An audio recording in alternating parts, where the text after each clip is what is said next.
Fatorelli, você destacou muitas coisas em relação à dívida pública no país, também dos estados, e muitas pessoas, né, o cidadão ali não tem noção do que se trata esse tema tão abstrato. Então, o que é a dívida pública e qual é a relação que ela tem com os impostos arrecadados?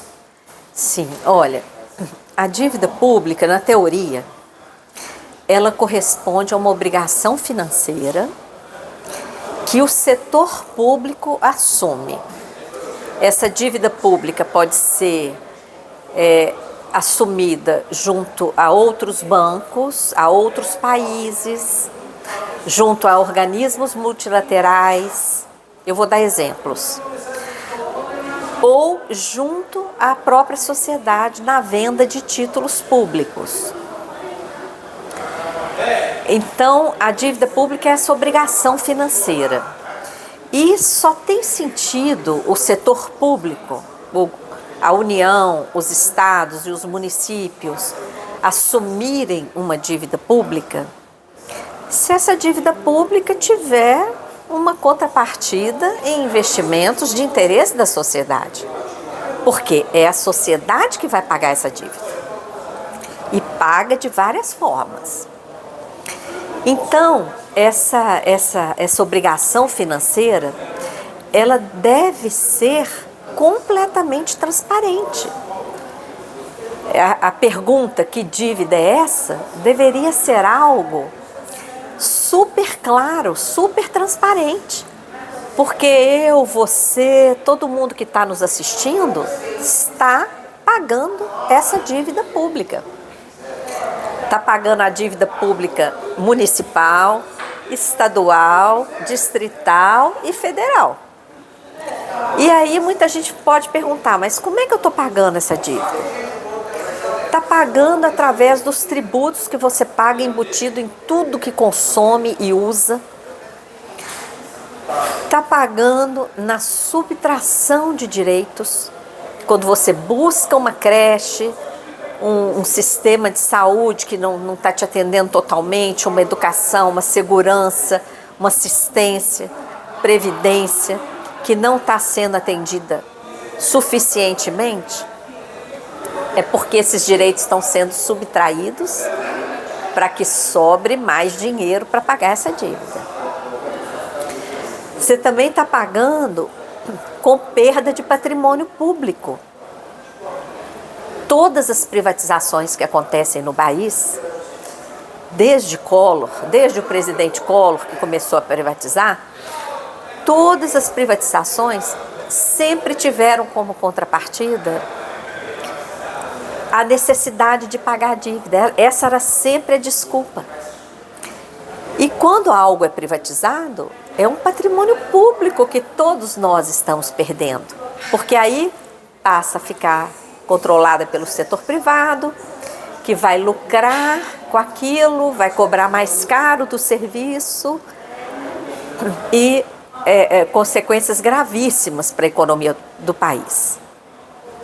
Então, a dívida pública é essa obrigação financeira assumida pelo Estado, seja em âmbito federal, estadual, distrital ou municipal, que todos nós estamos pagando de várias formas. A Auditoria Cidadã começou a investigar essa dívida ainda em 1999. A gente nem existia como Auditoria Cidadã, era um coletivo que investigava a dívida pública.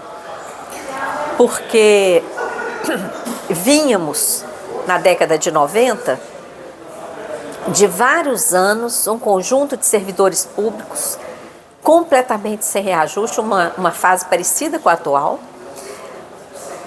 Fernando Henrique privatizou uma quantidade enorme de todos os setores de energia,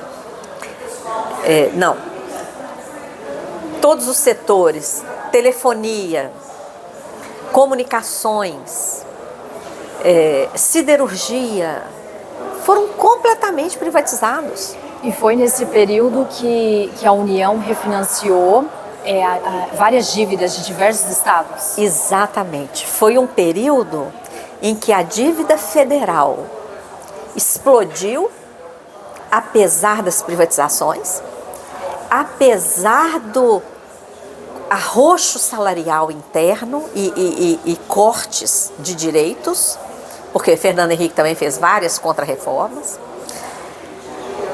E ele ainda refinanciou a dívida de estados e municípios, num processo que acabou servindo para assumir o passivo dos bancos estaduais privatizados, que esse passivo foi somado à dívida de estados. Ou seja, o cidadão, ele pagou uma dívida e até hoje paga algo que não deveria ser classificado como dívida pública, porque entrou esse passivo de um banco que foi privatizado. Então não tem nada a ver com dívida pública, já que essa dívida pública deveria ser algo relacionado à contrapartida em serviços investimentos. Públicos. Exatamente, contrapartida em investimentos. Você pegou exatamente o ponto. É isso mesmo. Uma dívida pública, ela tem que ter contrapartida em investimentos. Caso contrário, isso não tem sentido. E quando nós começamos, então, a partir de 99, investigar que dívida é essa? Que cresce apesar de um volume brutal de pagamentos, apesar de uma privatização brutal para pagar a dívida, apesar de todo esse sacrifício. Peraí, que dívida é essa? O que está acontecendo aqui? E essa situação que aconteceu na época do governo do FHC é uma prática comum nos dias de hoje? Sempre aconteceu? Sim, é o modelo. Por isso que eu criei a expressão sistema da dívida. É um modelo, é um modus operandi. É a utilização do instrumento de endividamento público às avessas. Em vez do instrumento de endividamento público significar um aporte de recursos ao orçamento para garantir investimentos, desenvolvimento socioeconômico, etc., o sistema da dívida faz o seu funcionamento às avessas. É uma contínua sangria de recursos, não tem contrapartida em investimentos, e isso é muito grave. No Brasil, o próprio Tribunal de Contas da União declarou que não tem contrapartida. Isso está até nessa cartilha. Nessa cartilha que a Auditoria Cidadã publicou recentemente, ela está disponível na página auditoriacidadã.org.br, está lá em PDF, gratuito. O Tribunal de Contas divulgou. Nenhuma despesa orçamentária classificada como investimento foi custeada com recurso da fonte de emissão de títulos públicos. Nenhuma. Então, peraí. Se a dívida não tem contrapartida em investimentos, qual é a contrapartida dessa dívida? Ela está servindo para quê? Se a dívida não está servindo para investimentos, para que ela está servindo? Aí vem os estudos da Auditoria Cidadã explicando. Para financiar a Bolsa Banqueiro, diariamente, o Banco Central remunera a sobra de caixa dos bancos, que é o dinheiro da sociedade, não é dinheiro dos bancos, é dinheiro das pessoas, das empresas, dos órgãos públicos, que está lá depositado nos bancos. Então, o banco ter dinheiro parado não é um problema para ele ganha com isso. Ele ganha com isso às nossas custas. Porque o Banco Central paga essa Bolsa Banqueiro aos bancos com dinheiro que ele recebe do Tesouro Nacional. E a quem interessa esse sistema da dívida? A gente poderia afirmar que todos os governos ali, ninguém tem consciência, esses representantes políticos não têm consciência alguns não têm consciência desse sistema, ou seria ali independente de partido, é um sistema que promove ali a corrupção e seria algo bom para todos que querem fazer o mau uso do dinheiro público. Então, por isso, ninguém tem interesse de fazer essa auditoria, já que é uma questão prevista na Constituição. E TCU também. Seria o TCU responsável por essa auditoria? Como que há, então, a aprovação dessas contas sem essa auditoria? Como funciona tudo isso? Então, isso é muito grave, né? É muito grave. Mesmo o TCU tendo constatado que não tem contrapartida, essa auditoria que ele fez para constatar isso foi indiretamente provocada pela auditoria cidadã. Porque a gente vinha fazendo esse discurso no Senado, que essa dívida não tem contrapartida em investimentos, e aí o senador Álvaro Dias aprovou um requerimento para que o Tribunal de Contas da União investigasse qual era a contrapartida da dívida. Esse requerimento foi aprovado, o Tribunal de Contas investigou e provou que realmente não tem contrapartida em investimentos, como a Auditoria Cidadã já vinha denunciando há anos. Isso é muito grave. A auditoria que está prevista na Constituição é uma auditoria feita através de uma comissão mista, envolvendo parlamentares da Câmara e do Senado, assessorada pelo Tribunal de Contas da União, e nunca aconteceu. Chegaram a ser formadas algumas comissões, isso está até mencionado aqui na cartilha também, mas essa auditoria nunca foi realizada. Em uma dessas oportunidades, tem um relatório do senador Severo Gomes que mostra a nulidade de acordos de dívida externa, que depois nós verificamos entraram em processo de prescrição. O que é prescrição? Uma dívida prescrita é uma dívida morta. Isso tudo foi ignorado. E essa dívida externa contratual morta foi transformada em novos títulos num processo que aconteceu em Luxemburgo, paraíso fiscal, o Plano Brady. E esses títulos emitidos lá, títulos da dívida externa brasileira, de uma forma completamente ilegal, ilegítima, nem contrato tinha. Isso aí foi falado pelo Armínio Fraga, que foi presidente do Banco Central. Ele declarou à CPI da dívida que quando ele deixou a presidência do Banco Central, ainda não tinham sido assinados aqueles contratos do Plano Brady, lá de 94. Porque aquilo ali foi uma operação altamente fraudulenta. E o que aconteceu com esses títulos? E nós estamos falando de cerca de 80% da dívida externa brasileira, quando praticamente não existia dívida interna. Então, uma bolada. O que aconteceu com aqueles títulos? Completamente ilegítimos. Eles não serviam para ser negociados em nenhuma bolsa de valores do planeta. Eles foram aceitos pelo governo brasileiro como moeda para pagar empresas privatizadas. Metade da Vale do Rio Doce foi paga com esse tipo de papel podre, que entrou como dinheiro, como moeda. Então, quando você pergunta a quem interessa, quem teve acesso a esses acordos ilegais assinados em Nova York? Setor financeiro, nacional e internacional.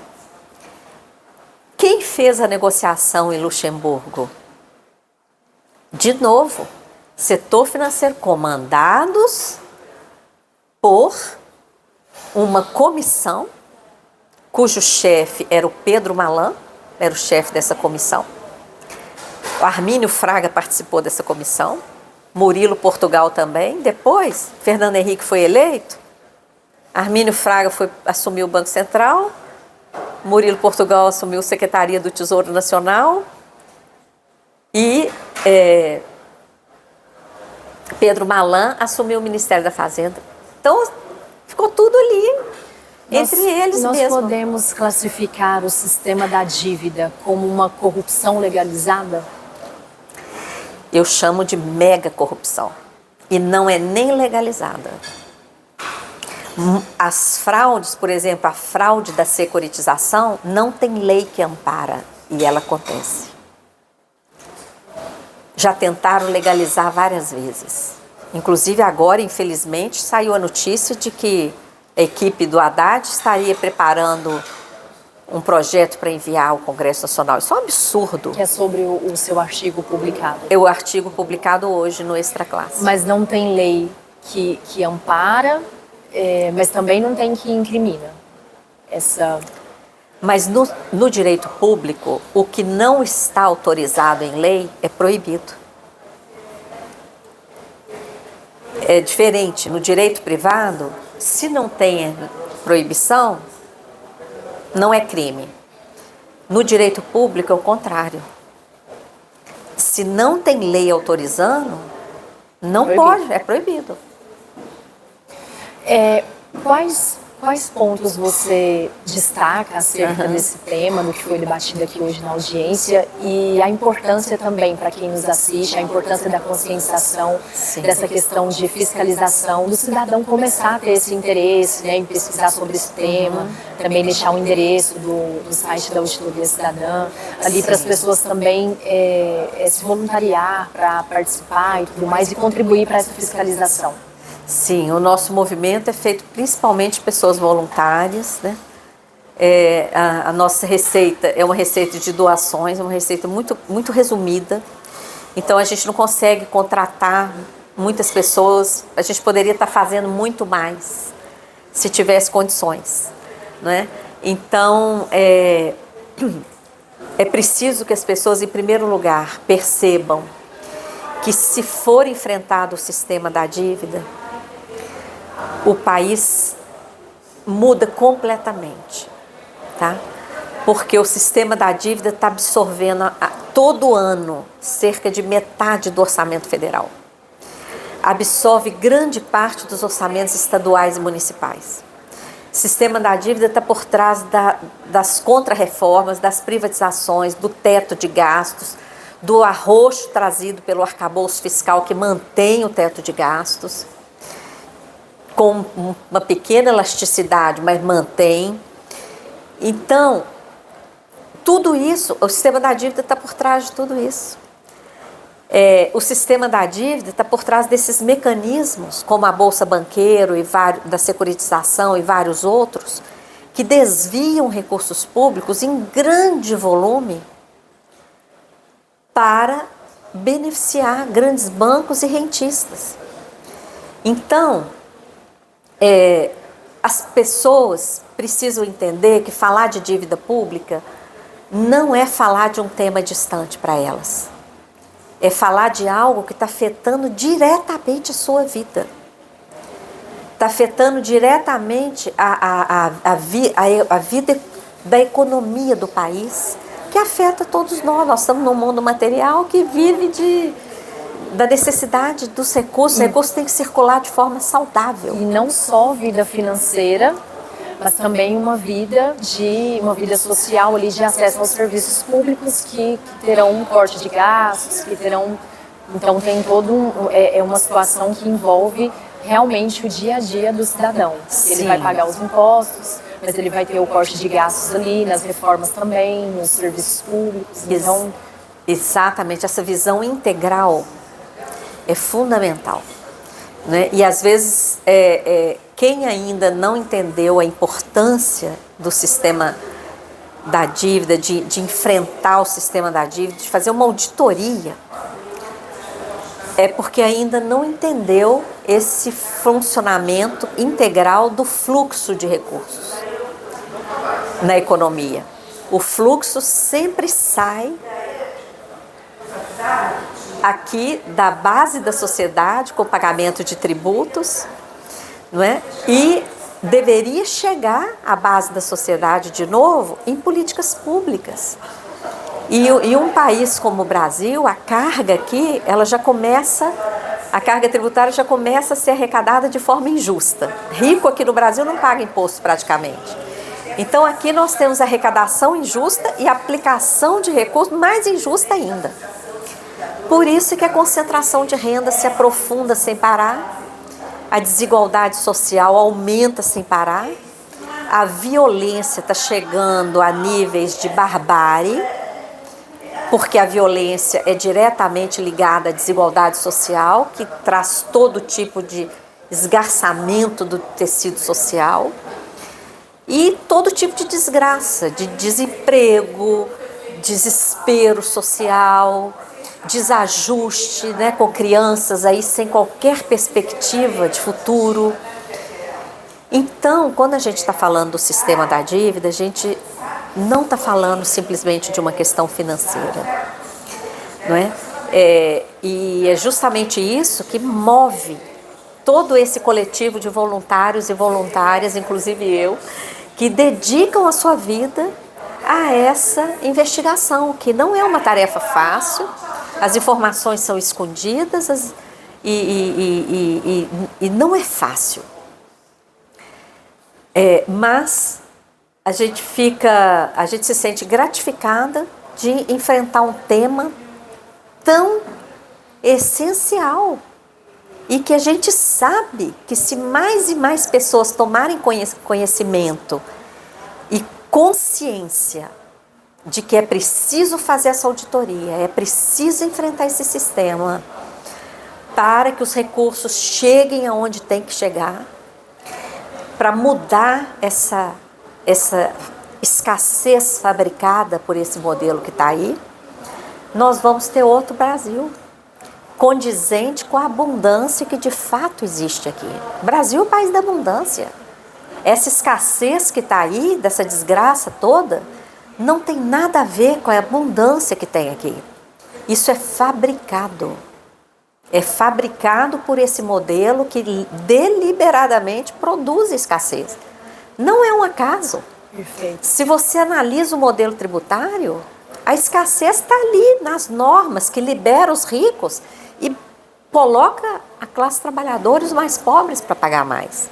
Se você analisa o sistema da dívida, você vê claramente que a maioria dos recursos que deveriam estar financiando investimentos geradores de desenvolvimento socioeconômico estão sendo desviados para grandes banqueiros e rentistas.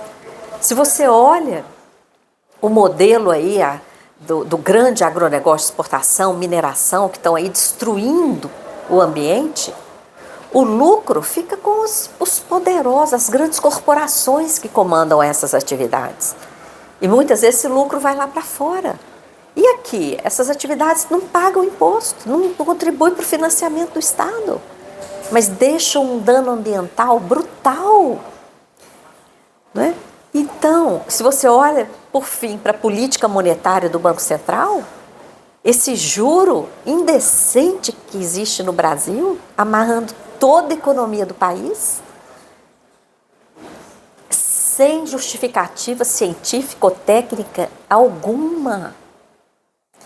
Esse negócio de falar que precisa de juro alto para controlar a inflação, isso é mentira. Inflação no Brasil vem de aumento do preço de combustíveis por outras razões, por causa do PPI lá na Petrobras, vem de aumento do preço de alimentos por falta de investimento na agricultura familiar, na agricultura solidária. O dinheiro vai todo para o grande agronegócio que não está nem aí para a fome do povo brasileiro. Tanto é que o grande agro, está batendo recorde de safra, de lucro, de exportação. Sim. E olha quanta gente passando fome no Brasil. Sim.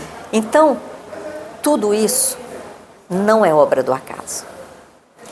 É muito bem programado para dar o resultado que dá. E durante a audiência você citou que muitas pessoas acreditam que vocês são contra a questão da dívida pública. E assim, só para a gente fechar, eu queria que você esclarecesse sobre essa questão, que tudo bem ter a dívida pública, porque a dívida pública seria ali, na teoria, seria ali a União tendo um gasto que a arrecadação, né, não conseguiu, que ela tem de receita ali não conseguiu pagar, então ela teria essa dívida pública porque a receita dela não arcou com toda a despesa, então isso seria a dívida pública. Mas aí o que está errado então nessa questão da dívida pública é ter esse sistema de manobras para que sejam incluídas questões que não fazem parte das questões dos serviços públicos e iniciativas, investimentos, ou seja, ter dívida pública, ok. O que não está ok é a manobra que acontece no Brasil. Sim, ter dívida pública, ok, desde que a dívida seja transparente. Tem que discutir com o povo. Olha aqui, gente, vamos fazer uma dívida pública para tal coisa? Se a sociedade concorda, no mínimo o Congresso concorda, além de ser transparente, tem que ter um custo razoável. essa dívida pública no Brasil, com esse juro mais elevado do planeta, por quê? Por que o Brasil paga esse juro elevadíssimo? O juro alto também é um mecanismo do sistema da dívida, porque o juro alto arranca uma boa parte do recurso que deveria ir para políticas públicas, vai para juros. Por que aqui não tem limite de juros? É outra faceta da luta da auditoria cidadã. Tem que ter limite. 12% ao ano, não pode passar disso. É daí para baixo. Então, ter dívida transparente, de custo razoável e aplicada em investimentos socioeconômicos. Aí, ok.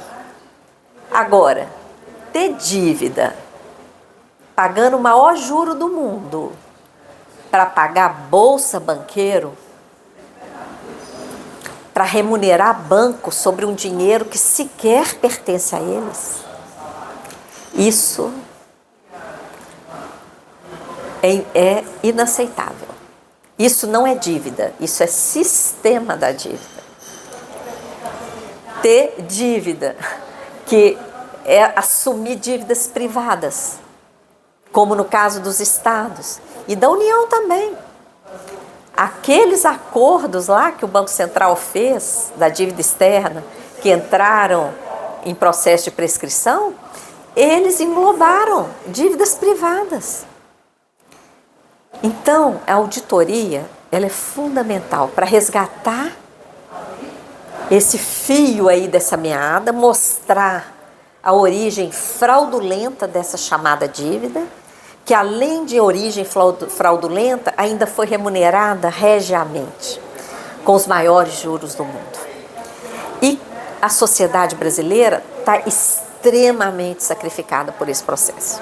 Porque, como a gente falou, todos nós estamos pagando essa dívida de várias formas. E não tem condição. Isso aí tem que... Por isso que aqui a gente fala, né? A auditoria é a ferramenta, porque a auditoria vai investigar e vai mostrar, vai provar tudo isso como a auditoria cidadã está mostrando. É a ferramenta fundamental para garantir transparência, correta aplicação dos recursos públicos e desenvolvimento socioeconômico do Brasil. E aí, essa cartilha explica muito bem, eu recomendo a leitura e a Auditoria Cidadã, convido as pessoas a acessar auditoriacidadã.org.br. Fazemos muitas lives, temos muitos materiais disponíveis na nossa página, temos curso à distância e temos os núcleos nos estados também que estão fazendo um belíssimo trabalho. Então, convido a todas as pessoas para se voluntariarem também, venham participar, para que a gente consiga cada vez mais despertar as consciências e virar logo esse jogo.